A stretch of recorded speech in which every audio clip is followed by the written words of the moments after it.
Maroc-Japon, une coopération halieutique stratégique appelée à se renforcer. Depuis plus de 40 ans, le Royaume du Maroc et le Japon entretiennent des relations solides dans le domaine de la pêche maritime.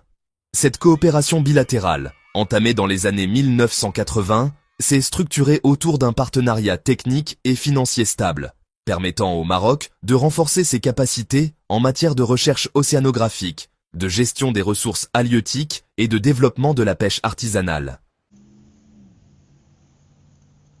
Le 6 mai 2025, une nouvelle étape a été franchie avec la rencontre à Rabat entre la secrétaire d'État chargée de la pêche maritime, Zaki Adriouich, et l'ambassadeur du Japon au Maroc, Nakata Masahiro. Cette entrevue officielle a permis de dresser le bilan d'un partenariat historique tout en jetant les bases de projets futurs à fort impact économique, social et environnemental.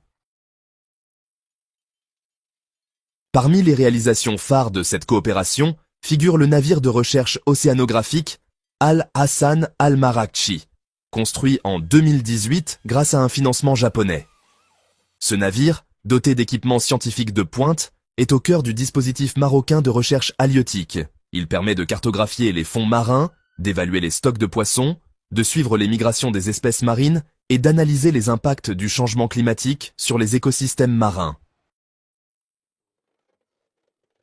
La coopération maroco-japonaise s'est également traduite par des projets structurants pour les communautés côtières, à l'image du village de pêcheurs nouvelle génération prévu à Souiria Kedima, région de Safi. Ce projet pilote, qui s'étend sur la période 2024 à 2027, vise à créer un modèle durable de village de pêche. Il intègre une meilleure gestion des déchets, des unités de froid modernes, des espaces de formation, ainsi que des infrastructures sociales comme le logement, la santé et l'éducation, adaptées aux besoins des pêcheurs et de leurs familles. Autre axe stratégique de coopération. L'aquaculture, un secteur encore sous-exploité mais au potentiel immense. Le Japon, reconnu mondialement pour sa maîtrise des techniques d'élevage de poissons et de fruits de mer, notamment les algues, les coquillages et les poissons nobles comme le thon ou le bar, accompagne le Maroc dans l'élaboration de son plan national d'aquaculture. Ce soutien se traduit par le transfert de technologies, la formation de cadres marocains et l'identification de zones propices à l'élevage marin sur les façades atlantiques et méditerranéennes. Ce partenariat ne se limite pas à une relation bilatérale, il s'inscrit dans une vision panafricaine et multilatérale. En effet, le Maroc et le Japon collaborent depuis plusieurs années dans le cadre de programmes de coopération triangulaire avec l'Afrique. Le programme PRECAF 2, actuellement en cours de relance, en est une illustration. Ce programme vise à former des techniciens, chercheurs et gestionnaires africains dans les métiers de la pêche et de l'aquaculture, avec le soutien logistique et pédagogique du Maroc et l'expertise technique du Japon. Les bénéficiaires sont issus de plusieurs pays d'Afrique de l'Ouest et d'Afrique centrale, ce qui positionne le Maroc comme une plateforme régionale de formation et de transfert de savoir-faire maritime. Dans un contexte mondial marqué par la raréfaction des ressources halieutiques, les deux pays s'engagent également à intensifier leur coopération au sein des organisations internationales et régionales, telles que la FAO, la Commission générale des pêches pour la Méditerranée, ou encore la conférence ministérielle sur la coopération halieutique entre les États africains riverains de l'océan Atlantique. L'objectif est clair: promouvoir une gouvernance responsable des ressources marines, lutter contre la pêche illégale et renforcer la résilience des communautés côtières face aux effets du réchauffement climatique. Un autre point important abordé lors de la rencontre de Rabat concerne l'accord de pêche entre le Maroc et le Japon, qui fait l'objet d'une session annuelle d'évaluation et de renouvellement. La prochaine réunion est prévue à Tokyo, courant 2025. Elle portera sur l'actualisation des termes de l'accord, l'évaluation des résultats des campagnes de pêche menées par les flottilles japonaises dans les zones marocaines autorisées, ainsi que sur les contributions financières et les mesures de durabilité exigées. Cette session est aussi l'occasion d'ouvrir la voie à de nouveaux domaines de coopération, comme la numérisation du suivi des navires, l'amélioration de la traçabilité des produits de la mer, ou encore la promotion de la consommation durable de poissons dans les marchés marocains et asiatiques. Le renforcement de la coopération halieutique entre Rabat et Tokyo s'inscrit dans le cadre plus large de la diplomatie économique menée par le Royaume, notamment en Asie. Depuis plusieurs années, le Maroc cherche à diversifier ses partenaires stratégiques au-delà du traditionnel axe euro-méditerranéen. Le Japon, deuxième économie d'Asie, s'est imposé comme un partenaire fiable, technologiquement avancé et respectueux des engagements. De son côté, le Japon voit dans le Maroc un hub régional stable, ouvert sur l'Afrique et disposant d'un capital humain qualifié, d'une infrastructure portuaire moderne, notamment Tanger Med, et d'un cadre réglementaire favorable aux investissements étrangers. Le secteur des pêches maritimes représente, dans ce sens, un champ de coopération exemplaire, alliant technologie, durabilité et coopération sud-sud. En somme, la rencontre du 6 mai 2025 entre Zakia Driwish et l'ambassadeur Nakata Masahiro marque une nouvelle étape dans une coopération exemplaire, fondée sur la confiance, l'innovation et la durabilité. Le Maroc et le Japon affichent leur volonté d'approfondir ce partenariat stratégique en réponse aux défis complexes du secteur halieutique mondial. Ce modèle de coopération, orienté vers les résultats, peut servir d'exemple pour d'autres secteurs économiques, où l'expertise japonaise et la vision marocaine peuvent se compléter au service d'un développement inclusif et respectueux de l'environnement. Crise sociale au Maroc, le PPS dénonce l'illusion de réussite du gouvernement Hakanouch. Un gouvernement jugé déconnecté de la réalité sociale. Dans un contexte marqué par une forte tension sociale, une inflation persistante et une précarité croissante, le Parti du Progrès et du Socialisme, PPS, a tiré la sonnette d'alarme.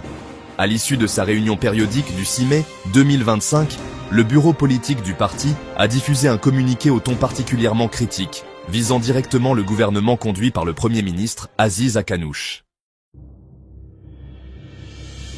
Le PPS accuse l'exécutif d'alimenter une illusion de réussite dans ses communications officielles, alors que, selon lui, la réalité du terrain est tout autre.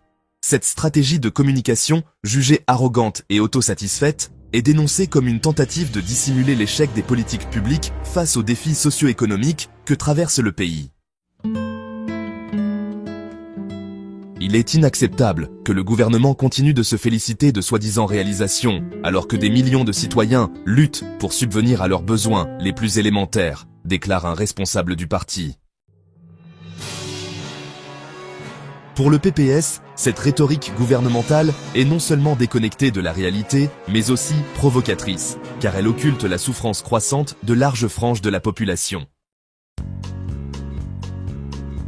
La critique du PPS repose notamment sur plusieurs indicateurs socio-économiques préoccupants. Le taux de chômage reste élevé, notamment chez les jeunes diplômés. L'inflation continue d'affecter les produits de base, et les hausses successives des prix de l'énergie, des transports et des denrées alimentaires ont lourdement impacté le pouvoir d'achat des classes moyennes et populaires. Par ailleurs, le PPS pointe du doigt la faiblesse des services sociaux, notamment dans les domaines de la santé, de l'éducation et du logement. Dans de nombreuses régions du royaume, l'accès à un service public de qualité reste limité, aggravant les inégalités territoriales et sociales.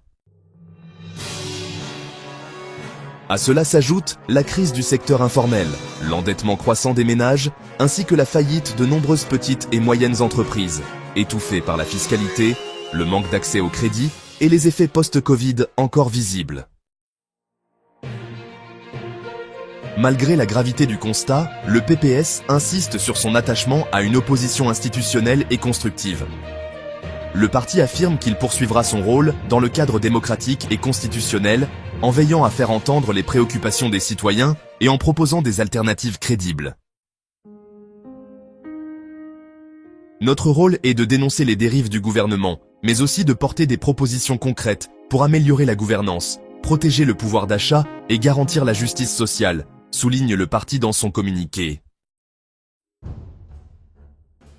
Le PPS entend mobiliser ses élus, ses militants et ses relais dans la société civile pour faire pression en faveur d'un changement de cap fondé sur l'écoute des citoyens, la transparence dans l'action publique et la priorité aux urgences sociales.